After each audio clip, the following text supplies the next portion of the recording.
Hey guys, যদিহে পোনপ্ৰথমবাৰৰ বাবে আমাৰ চেনেলটো চাই আছে, প্লিজ চেনেলটো ছাবস্ক্ৰাইব কৰি কাষতে থকা বেল আইকনটো প্ৰেছ কৰি অল কৰি দিবলৈ নাপাহৰিব। ৰেঙনি টিভিত সম্প্ৰচাৰিত হৈ থকা বেহাৰবাৰী আউটপোষ্টত জনপ্ৰিয় অভিনেতা অভিনেত্ৰীসকলক পৰিয়ালৰ লগত চিনাকি কৰাই দিম আজি এই ভিডিঅ'টোৰ মাধ্যমেৰে।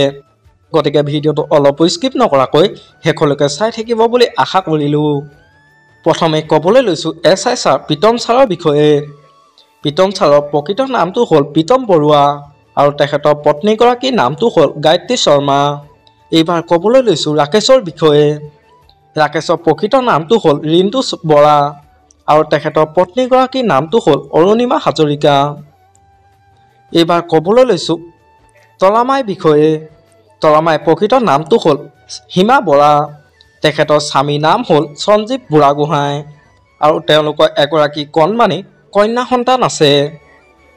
এইবাৰ ক'বলৈ লৈছোঁ মোহনৰ বিষয়ে। মোহনৰ প্ৰকৃত নামটো হ'ল দীপজ্যোতি কেওট আৰু তেখেতৰ পত্নীগৰাকীৰ নামটো হ'ল বিদিশা ভূঞা। মোহন আৰু বিদিশা ভূঞা যোৱা ফেব্ৰুৱাৰী মাহত বিবাহপাশত আবদ্ধ হৈছিল।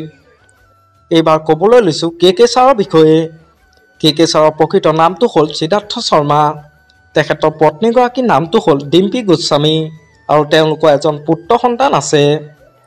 আপোনালোকে বাৰু বেহাৰবাৰী আউটপোষ্টৰ কোনজন অভিনেতা প্ৰিয় মোক এটা কমেণ্ট কৰি জনাবচোন। আমাৰ আজি ভিডিঅ'টো আছিল ইমানেই। আজিলৈ বাই বাই।